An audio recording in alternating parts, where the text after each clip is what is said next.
what was left of Air France Flight 447 after it crashed into the Atlantic on its way from Rio de Janeiro to Paris in June 2009. 228 people lost their lives in what was Air France's worst ever disaster. More than 13 years on, the case finally goes to trial, a painful time for the families of the victims. We were at the airport on the 1st of June to meet Eric. We were going to celebrate his 38th birthday on the 22nd of June. He had his whole life ahead of him.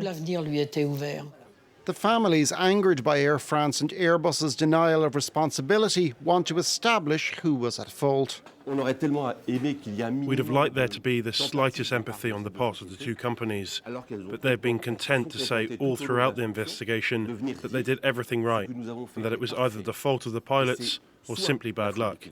That is something the families of the victims cannot accept. This was the last picture of the plane before it took off.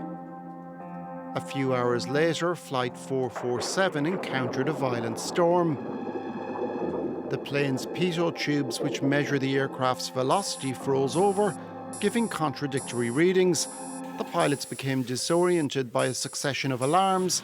The plane stalled and went into free fall for 3.5 minutes before hitting the surface of the ocean and breaking up. Who was at fault?